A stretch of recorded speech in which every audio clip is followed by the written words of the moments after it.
मेरी बीवी ने मेरे पे नजर रखना शुरू कर दी हुई थी, जिसका मुझे जरा भी इल्म नहीं था।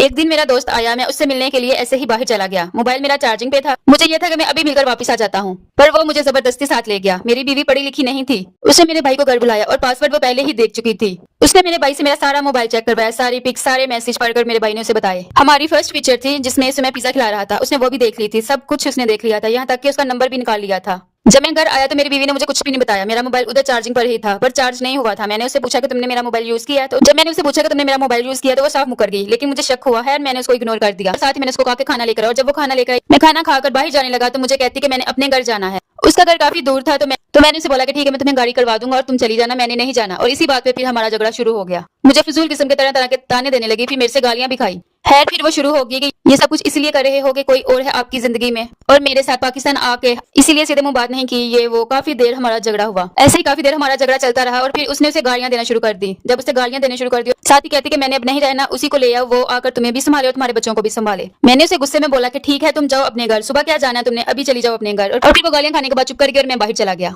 जब मैं वापस घर आया तो मैं बच्चों के साथ उनके रूम में ही सो गया। और फिर जब मैं उठा तो तमाशा मजीद बढ़ चुका था। ये बात ज्यादा बिगड़ चुकी थी। मुझे नहीं था पता मेरी बीवी ने उसका नंबर निकाल लिया हुआ है मेरे मोबाइल से। इसने उसको कॉल करके काफी तमाशा लगाया, उसे बहुत बुरा भला बोला, गालियां दी उसको, पता नहीं क्या क्या बोला उसको। और ये बोला कि मैं जा रही हूँ, अब तुम आ जाओ और आकर इनके बच्चे संभालो और इसको भी संभालो। उसे भी काफी गुस्सा आया तो उसने भी बोल दिया कि हाँ ठीक है, तुम चली जाओ, उसके बच्चे मेरे बच्चे भी है, मैं संभाल लूं। जब इसने उसको गुस्से में गालियां दी, काफी बुरा भला बोला, तो उसने भी आगे से काफी बुरा भला बोला था। खैर मैंने उसे कॉल करना शुरू की, वो मेरी कॉल ना उठाए, हर बार कट करी जाए। मुझे कुछ समझ नहीं आ रही थी कि मैं क्या करूं, कैसे करूं। मैं फिर भी उसे कॉल करता रहा। बिलाहिर उसने कॉल उठा ही ली और कॉल उठाते ही मेरे पे बरस पड़ी। जब उसने कॉल उठाई तो वो इतने गुस्से में थी, साथ मुझे कहती कि अभी और आकर मेरे से शादी करो, मेरे से निकाह करो, हमारा रिश्ता तो नाजायज है।